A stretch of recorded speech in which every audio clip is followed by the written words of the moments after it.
하겠습니다.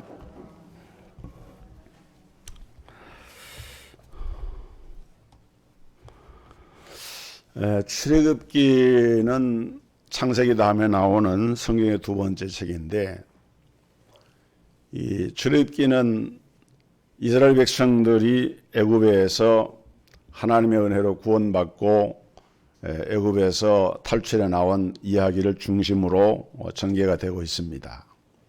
근데 이 출애굽 기사의 핵심되는 사건은 출애굽기 12장 오늘 봉독한 본문과 그 다음에 그 앞에 있는 11장 이 장자를 멸하는 재앙과 12장에 나타난 유월절의 은혜를 기록한 내용이 출애굽기 전체 내용의 핵심이라고 말할 수가 있습니다.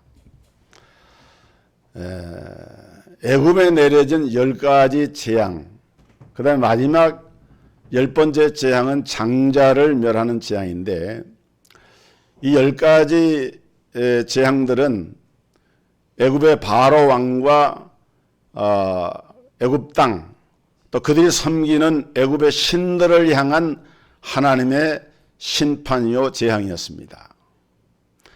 반면에 하나님의 택한 백성 이스라엘 백성들에게는 이 장자의 재앙이 피하여 가고 오히려 유월절이라고 하는 특별한 은혜가 임해서 이 유월절의 은혜는 그 이후로 히브리 백성들이 이제 계속해서 지키는 영원한 규례가 되어져서 이 유월절 절기는 이스라엘 백성들이 하나님의 구원의 은혜를 체험한 사건으로 계속해서 각인되고 또 강조되고, 또 이것은 예수님이 이 땅에 오셔서 유월절 절기를 지키면서 다시금 확인함으로써 예수님의 이 구원의 복음의 성취로 나타나고 있는 것을 우리가 성경에서 볼 수가 있습니다. 중요한 것은 이 10가지 재앙 가운데 이 장자를 멸하는 재앙은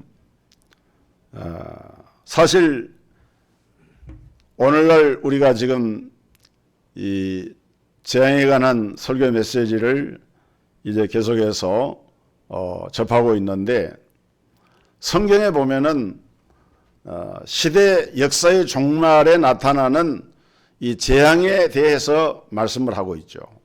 출애굽기에 나타난 10가지 재앙이 요한계시록에 그대로 나타나고 있고, 또 시대 역사의 종말에는 대재앙이 나타나게 되는데, 중요한 것은 바로 장자를 멸하는 재앙 가운데서도 하나님의 백성들은 그 재앙을 피했습니다.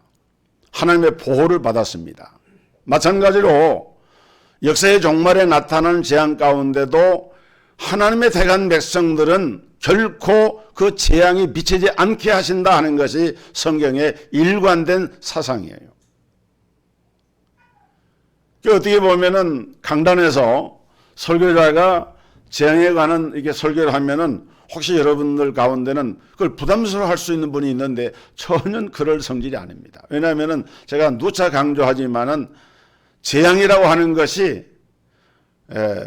애굽과 바로왕과 애굽의 신들을 향한 이 세상을 향한 하나님의 심판과 재앙이지만은 하나님의 택한 선민 히브리 백성 하나님의 성도들에게는 구원사적인 사건이고, 하나님께서 얼마나 하나님의 교회와 성도들을 지키고 보호해 주시는가를 명백하게 보여주는 그런 사건이 되기 때문에 오늘 우리는 이 말씀이 담고 있는 의미를 우리가 잘 믿음으로 수용하고 또 그걸 대비하면 되는 것입니다. 그래서 오늘은 이 두 가지 주제의 말씀 가운데서 먼저 본문을 읽지는 않았지만은 출애굽기 11장에 보면은 이 장자의 재앙에 대해서 말씀을 하고 있는데, 10번째 재앙, 이 장자의 재앙에 강조하고 있는 두 가지, 그 원인이 무엇인가, 또 장자의 재앙이 미치는 그 범위는 어디까지인가 하는 것을 먼저 말씀을 드리겠습니다. 첫째는 애굽에 내린 장자의 재앙의 원인입니다. 그 원인은 다른 것이 아니고 불순종이었습니다. 하나님께서 모세를 통해서 애굽왕 바로에게 내 백성 이스라엘을 내보내라 이렇게 명령을 하셨죠. 그러나 바로가 듣지 않았습니다. 그래서 9가지 재앙이 임하게 되는데 그 재앙이 내릴 때까지 애굽왕 바로는 뜻을 돌이키지 않았어요. 순종하지 않았습니다. 결국은 불순종의 결과로 이 재앙이 임했다. 오늘 중요한 것은 한두 번 재앙을 내실 때 깨닫고 하나님의 말씀에 순종을 해야지, 그렇지 않으면 받지 않게 될 재앙까지 받게 된다는 거죠. 믿음의 사람들은 이 하나님이 주신 환난을 징계로 여기고 오히려 이것을 회개할 기회로 삼습니다. 그렇지만은 멸망을 받기로 작정된 미련한 자들은 거듭되는 환난에도 불구하고 전혀 깨닫지를 못하고 끝까지 고집을 부리고 회개를 거부하다가 결국은 멸망의 길을 가게 된다는 것입니다. 누가복음 15장에 보면은 탕자의 이야기가 나옵니다. 탕자가 아버지의 집을 떠나죠. 멀리 이방인의 고을로 들어가서 처음에는 자기가 가진 아버지께로 물려받은 재산이 있으니까 마음대로 이렇게 살죠.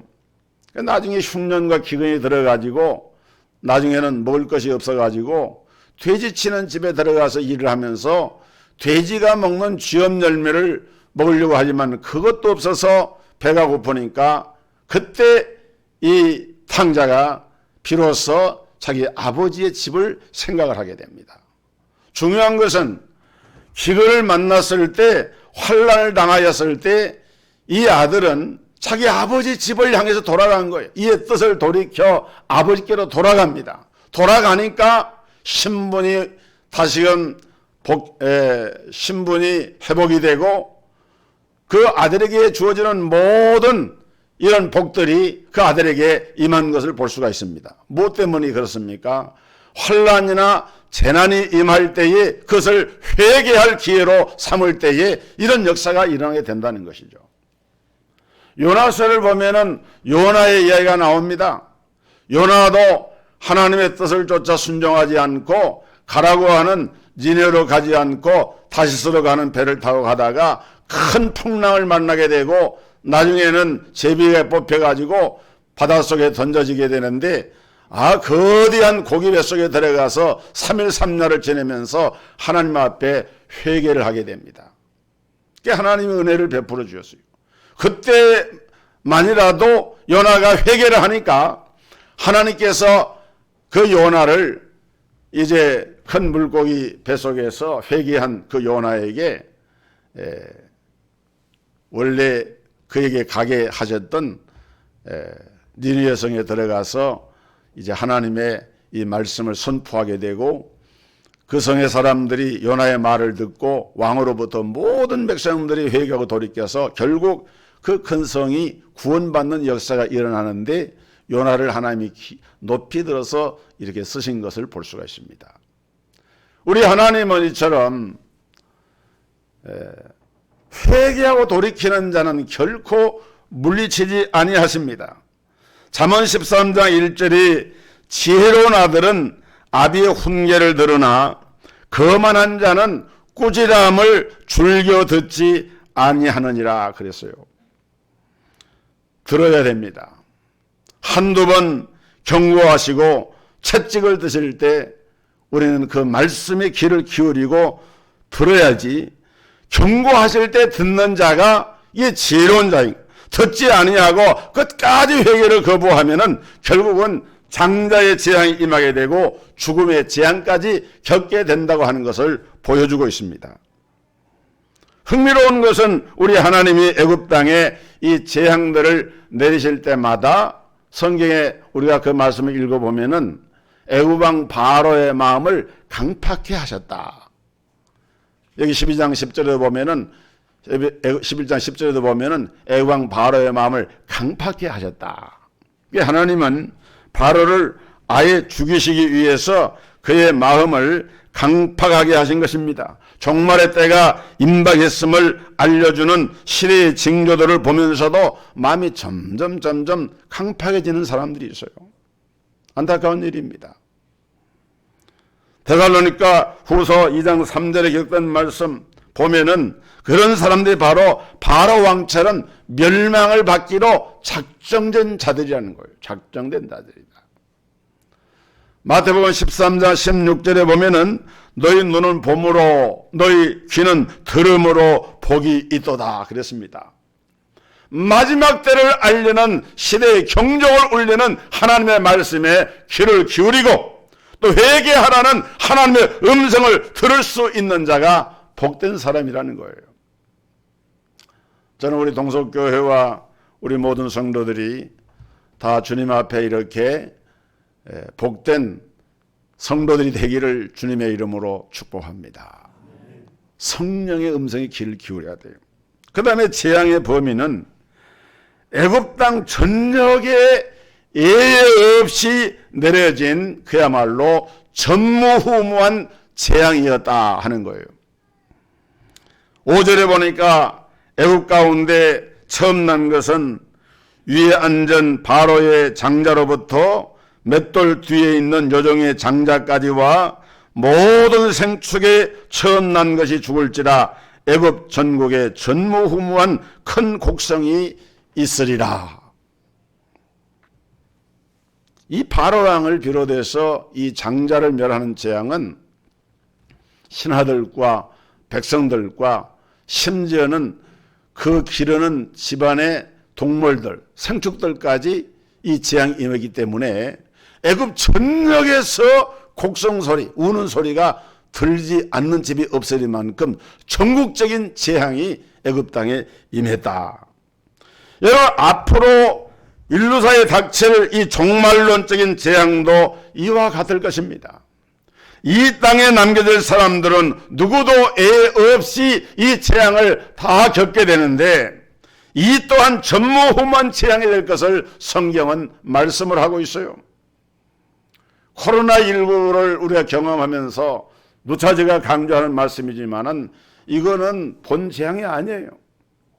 이건 맛보기 재앙이에요. 다니엘서 12장 1절에 또 환란이 있으리니 이는 개국 이래로 이때까지 없던 환란일 것이라. 역사의 종말에 이루어지는 이 종말의 심판과 이 대재앙은 이것은 여태까지 우리가 전혀 경험해 보지 못한 그런 재앙이 반드시 있을 것을 말씀하고 있는데 그것을 보여주는 사인이 바로 이 장자를 멸하는 재앙이었다. 여러분, 우리가 감사할 것은요, 그 9가지 재앙들도 애굽 사람들에게 큰 고통을 줬지만은 고센 땅에 살고 있는 히브리 사람들에게는 그러한 재앙이 하나도 임하지 않았습니다. 할렐루야. 할렐루야. 여러분, 고센 땅은 쉽게 말하면 지금의 교회를 말한 것, 성도들을 말한 것인데 애굽 땅 전역에 9가지 재앙이 내리는 그때에도 고센 땅에 거하는 히브리 백성들은 전혀 그 재앙이 미치지 못했어요. 장자를 멸하는 10번째 재앙도 마찬가지로 애굽 전역에 이 재앙이 임했지만은 그러나 고센 땅에 거하는 히브리 백성들에게는 이 재앙이 면제가 되고 하나님의 은혜가 임하게 됐습니다. 그래서 여기 성경에 뭐라고 얘기했느냐? 실제로 보면은 개도 그 혀를 움직이지 않을 것이다, 이런 말씀이 나옵니다. 이 말은 무슨 말인가 하면은 여러분, 개들은요 집안에서 막 울고 사람들이 막 이렇게 하면은요 개들은 덩달아서 막 웁니다. 무슨 일인가 하고 이 집에서 막 개들이 막 짖고 야단이 나는 거예요. 그런데 히브리 사람들이 살고 있는 고센 땅에 거하는 그 집에 있는 개들은 덩어리처럼 짖지도 않고 가만히 있는 거예요. 왜? 죽어나가는 사람이 없으니까. 이스라엘 백성들이 머무는 고센 땅에는 사람에게나 짐승에게나 아무런 재앙도 임하지 않을 것이기 때문에 개도 혀를 움직여서 짖을 일이 없을 것이다 라고 말씀을 하고 있는 것이, 그러면서 이로 인해서 여호와가 애굽 사람과 이스라엘 사이에 구별하는 줄을 너희가 알리라 그랬습니다. 딱 구별이 되는 거예요. 하나님이 그 재앙을 내릴 때에, 이 장자를 멸한 재앙을 내릴 때에 이스라엘 사람과 애굽 사람을 확실하게 구분하는 거예요. 오늘 이 땅에 찾아올 종말론적인 이 재앙은 하나님의 백성들을 벌을 주기 위한 재앙이 아니기 때문에, 하나님을 대적하고 하나님께 불순종하는 세상 나라를 심판하기 위한 재앙이 되기 때문에, 오늘 이 땅에 이런 종말의 재앙이 임할 때도 이미 교회와 성도들은 하나님의 안전한 피난처로 옮기셔서 주님의 품 안에서 평안과 안식을 누리는 가운데 역사의 종말의 재앙이 이 땅에 임하게 된다는 것을 성경은 분명하게 선포를 하고 있는 것입니다. 계시록 3장 10절에 보면은 네가 나의 인내의 말씀을 지켰은즉 내가 또한 너를 지키어 시험의 때를 면하게 하리니 이는 장차 온 세상에 임하여 땅에 거하는 자들을 시험할 때라. 하나님께서 분명하게 성도와 교회를 지키신다고 약속을 하고 있는 것입니다. 그다음 두 번째는 이 유월절 사건과 하나님이 주신 은혜를 오늘 봉독한 본문을 중심으로 말씀을 드립니다. 이 말씀의 핵심은 피를 볼 때에 재앙이 넘어간다 하는 거예요. 피를 볼 때에 재앙이 넘어간다.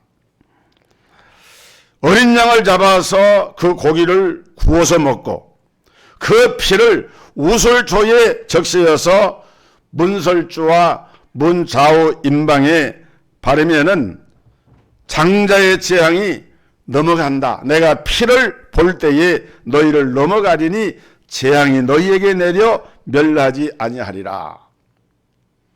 양을 구워 먹고 그 피를 바르는 행위는 출애굽기 29장에 보면은 하나님 앞에 속죄제의 제사를 드릴 때 하는 그 제사 예법과 똑같은 방식입니다.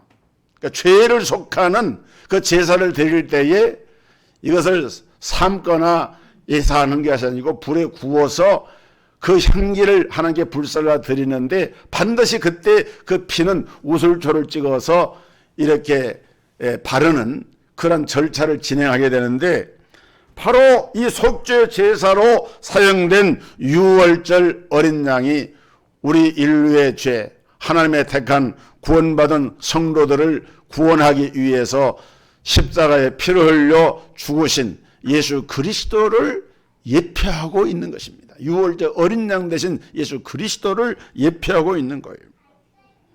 히브리서 9장 22절에 보면은 율법을 조차 거의 모든 물건이 피로써 정결케 되나니 피 흘림이 없은즉 사함이 없느니라. 피 흘림이 없으면은 사함이 없다.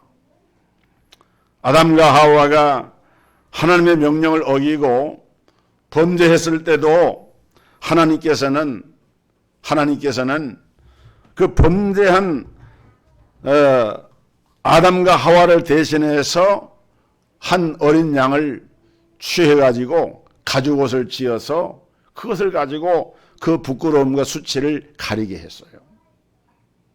여러분, 오늘날도 오늘 우리가 하나님의 전에 나와서 우리가 예배를 드릴 때에 우리는 아무런 공로가 없습니다. 오직 예수 이름과 예수 보혈의 공로를 의지하고 우리는 주님 앞에 나오는 거예요. 하나님 전에서 예배를 드릴 때도 내 힘과 내 능력이 아닙니다. 오직 예수님의 피공로를 의지하고 하나님 전에 나오는 거예요. 예수 이름을 의지하고 나갈 때 나는 공로가 없지만은, 나는 불의하지만은, 나는 추함에도 불구하고 우리의 과거와 현재와 모든 미래의 죄까지도 그리스도 예수의 그 보혈에 담겨 있는 하나님의 속죄의 은혜로 말미암아 우리는 하나님 앞에 나아가서 하나님을 예배할 수가 있게 된 것입니다. 할렐루야. 여러분, 기뻐하시고 감사하기를 주의 이름으로 축복합니다. 이게 하나님의 은혜인 거예요. 이것을 보여주는 것이 이 유월절 사건입니다. 피를 볼 때에 재앙이 넘어가리라.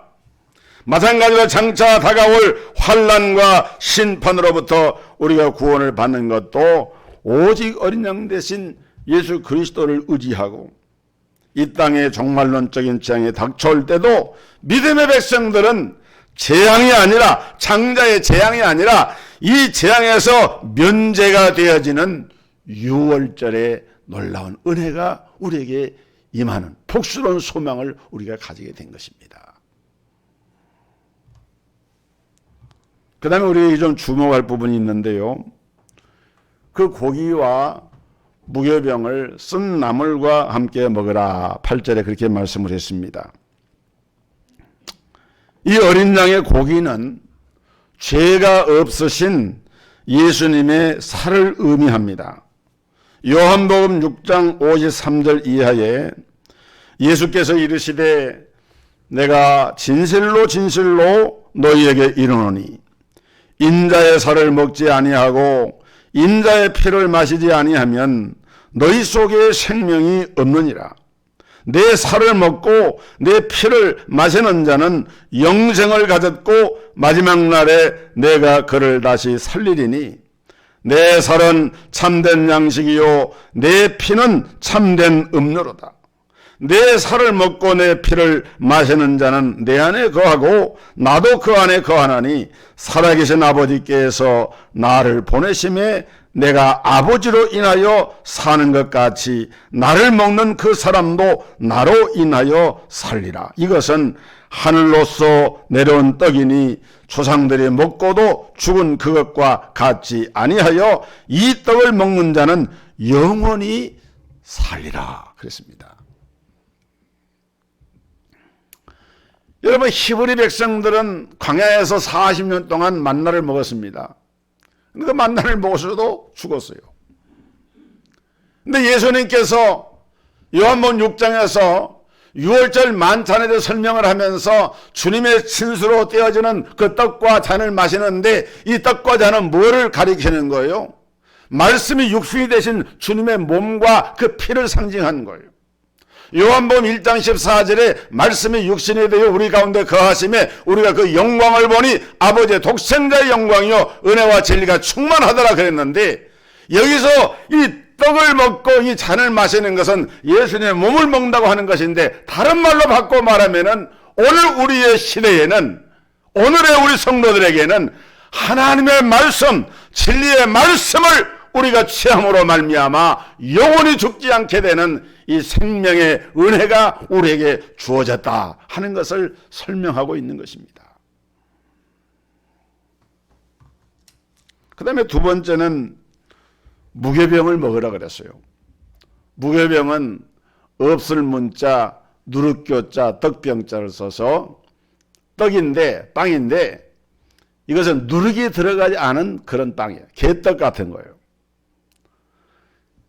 그 출애굽 당시에 얼마나 다급한 그런 상황입니까? 하나님께서는 그냥 가루에다가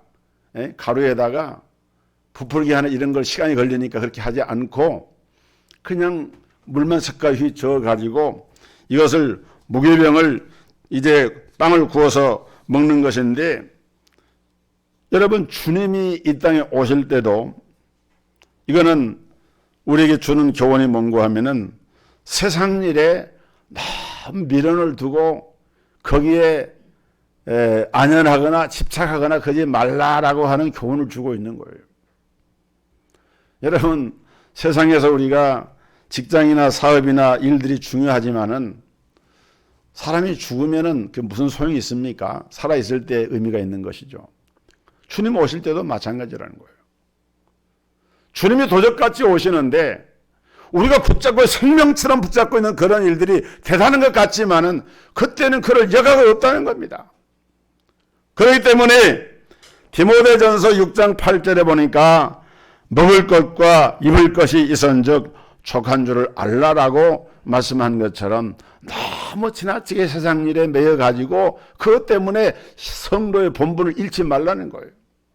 또 이 누룩이 없는 떡은 근본적으로는 죄 없는 성결한 삶을 강조한 것인데, 많은 경우 성경에서 누룩은 죄를 상징을 합니다. 그래서 여러분 성막 안에, 성소 안에다가 이 진설병, 떡을 이렇게 차려놓는 떡상이 있죠. 그 떡을 매 안식일마다 12개의 떡을 만들어서 거기에다가 이제 진설을 하는데, 거기에도 누룩을 넣지 않습니다. 누룩을 넣지 않는 이 떡을 넣어서 성결한 삶을 우리에게 보여주신 예수 그리스도의 그 삶을 상징적으로 보여준 것인데, 이제 어린 양의 피로 구속받은 백성이 되었으니 너희는 누룩 없는 떡처럼 거룩한 삶을 살라라고 하는 교훈을 하고 있는 거예요. 세 번째, 어린 양의 고기와 무교병과 함께 썬 나물을 먹으라 그랬어요. 이 썬 나물은 애굽 생활의 고난을 기억하게 하는 그와 같은 음식입니다. 썬 나물, 애굽 땅을 떠나는 이스라엘 백성들에게 그들이 애굽 땅에서 겪었던 고난을 기억함으로써 어떻게 해야 됩니까? 애굽에 대한 미련을 좀 더 두지 말도록 하기 위한 하나의 경험을 하게 만든 거예요.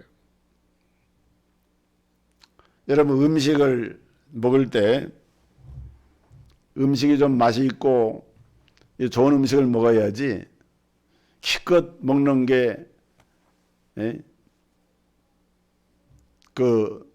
누룩이 들어가는 떡을 먹고, 그리고 또 이 쓴 나물을 거기다 같이 먹으니까 뭐 맛이, 고기를 씹어도 고기 맛이 제대로 나겠어요. 이게 사실은 고통이죠, 사실은. 그런데 왜 6월절에 이렇게 꼭 하게 하시냐 그 말이에요. 이것은 오늘 이스라엘 백성들이, 우리가 민수기에 보면은 애굽 땅을 떠나왔지만은 떠나온 후에도 계속해서 그들이 갈등이 뭐였는가 하면은 광야 생활이 힘들고 어려우니까 예전에 자기들이 생활했던 애굽 땅을 그리워하면서, 우리가 거기에서는 비록 노예였지만은, 종로를 했지만은 먹을 것을 먹으면서 살지 않았느냐라고 하면서 그 땅을 그리워했거든요. 또 오늘날도 우리 예수 믿는 성도들 가운데서도 신앙생활 하면서, 교회생활 하면서도 한 발은 세상에다가 적당히 디뎌놓고 그 고리를 끊지를 못해가지고, 그러면서 이중적이고 자기 모순적인, 또 신앙생활 하면서도 보면은 자기 안에 만족이 없는 거예요. 여러분, 데살로니가서 보면은 사도 바울이 대만은 세상을 사랑하여 데살로니가로 갔다, 이런 말씀이 나옵니다. 한때는 열심히 있는 종이었고 바울이 수족처럼 그렇게 여기던 귀한 동역자였지만은 세상에 대한 미련을 끊지 못하다 보니까 결과적으로는 세상을 사랑해서 바울 곁을 떠나고 말았어요. 바울 곁을 떠났다라고 하는 말은, 바꿔 말하면 주님 곁을 떠났다는 말이거든요. 400년 동안 노예 생활하면서 고생했던 일들은 기억하지를 못하고, 노예 생활하던 당시 애굽 사람들이 던져주는 고기를 주워 먹던 일들을 잊지 못해서 고기가 먹고 싶다고 불평을 쏟아놓았다가 하나님의 심판받는 장면이 민수기 11장에 나와 있습니다. 우리 남성 성도님들은 군대에 갔다 온 경험을 다 가지는데, 돌아보면은 군생활 가운데 참 힘들고 어려웠지만은 또 군생활이 나름대로 특별한 사회적 경험이니까 그때 지나간 얘기를 이렇게 회상을 하면서 지나갔으니까 즐겁게 얘기를 하는 거예요. 군대에서 우리가 이런 일이 있었다고. 근데 그건 그렇게 해서 회상을 하니까 그냥 즐거운 것이지, 그런 그때 그 군대 생활로 다시 돌아가라 그러면 어떻게 되겠어요? 아무리 군 생활이 그때 어떤 추억담이고 그러지만은 군 생활을 그 추억 때문에 다시 군 생활 하겠다고 군에 들어간 사람이 있습니까? 받아주지도 않겠지만은, 그러지 않은 것처럼 애굽에서의 삶이라고 하는 게 그런 거예요. 좀 좋은 면도 때로는 있었겠죠. 그러나 그것 때문에 지금 이스라엘 백성들이 가나안 땅을 향해서 하나님의 명령을 따라서 진군해 나가는 이 대장도에서 그걸 생각하며 돌아간다라고 하게 되면은 그건 아니라는 것이죠. 그렇기 때문에 쓴나물을 먹어라. 쓴나물을 먹어라. 그 다음에 여기 보면은 11절에 급히 먹으라 그랬습니다. 아까도 말씀했지만은 6월절 양을 식구별로 잡아 먹되 허리에 띠를 끼고 발에 신을 신고 손에 지팡이를 잡고 급히 먹어라. 신발도 다 신고 허리에 띠도 띠고 지팡이까지. 그러니까 이제 출발하면은 그냥 막 출발해야 되는 거예요. 그런 상태, 완전히 준비된 그런 상태에서 급하게 이걸 먹게 했어요. 이것은 오늘 마지막 때를 사는 성도들의 모습이 이래야 된다는 거예요. 언제든지 떠나라 하면은 떠날 수 있는 믿음의 준비를 하고 살아야 된다. 하나님의 나팔 소리가 울려 퍼질 때에 주님이 강림하셔서 오라 하시면은 주님 앞에 우리가 갈 수 있는 신부된 교회의 준비를 하고서 살아가는 종말 시대를 살아가는 성도들이 되어야 한다라고 말씀을 하고 있는 거예요. 이 준비가 되지 않으면은 도적같이 오시는 그 주님을 영접할 수가 없기 때문입니다. 그리고 오늘 다 봉독하지 않았지만은 여기 12장 32절 34절 뒷면에 보면은 이때 이스라엘 백성들은 애굽 땅에서 나올 때 모든 것을 가지고 나왔어요. 여러분 이걸 가볍게 여기서는 안 됩니다. 이게 중요한 의미가 있는 거예요. 그러니까 원래 애굽 땅에서 살 때 가족들은 물론 말할 것도 없죠. 그 히브리인들이 사는 자기 집에 남종이나 여종이나 다른 부족 가운데 종으로 데리는 사람들 다 데리고 나옵니다. 그 다음에 중요한 그 재산들 이런 것들을 다 챙겨가지고 바리바리 담아가지고 이걸 나온 거예요.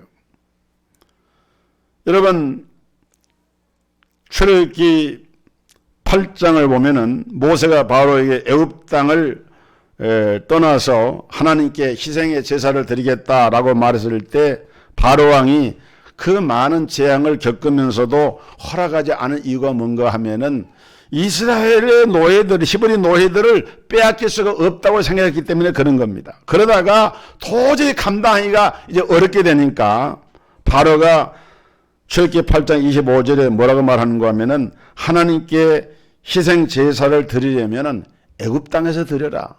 조건을 내세웠어요. 너희가 지금 하나님께 제사를 드리겠다고 하는데 애굽 땅에서 제사를 드려라. 모세가 말 듣지 않으니까 8장 28절에 보면 굳이 애굽 땅을 떠나야 한다면 너무 멀리는 가지 말아라. 또 이렇게 얘기를 합니다. 그 다음에 10장 1절에 보면은 가려거든 자녀와 가축들은 남겨두고 남자 장정만 가라. 바로가 수차례 걸쳐서 타협안을 제시를 했지만은 모세는 하나님의 명령을 따라서 그건 타협할 성질이 안 되는 겁니다. 그 애굽 땅에서 지금까지 가지고 있던 모든 것을 다 가지고 하나님 지시한 땅으로 가야 되는 거예요. 그래서 거부하고 장자의 제한까지 겪게 되자 결국은 바로가 두 손을 바짝 들고 이제는 항복을 하게 된 것입니다. 여러분 애굽 땅에 만약에 가족이나 재산을 남겨두었다라고 하면은 어떤 일이 벌어졌겠습니까? 처음에는 하나님 은혜로 떠났는데 세월이 좀 지나니까 두고 가족도 생각이 나고 두고 재산도 생각이 나고 소돔성을 떠난 그 롯의 처가 수활성을 향해 가다가 막 유황불이 떨어져 가지고 불탄 소리가 들리고 아비견 소리가 들리니까 뒤를 돌아보다 소금기둥이 된 것처럼 그 분명히 애굽 땅에다가 뭔가를 남겨두고 오면은 지금 이 히브리 사람들도 똑같은 현상이 일어나기 때문에 그 땅은 돌아갈 땅이 아니다. 더 이상 밀어두지 말아라 하는 그런 취지로 모든 것을 다 가지고 떠나오도록 그렇게 하나님이 처음부터 조처를 하신 거였어요.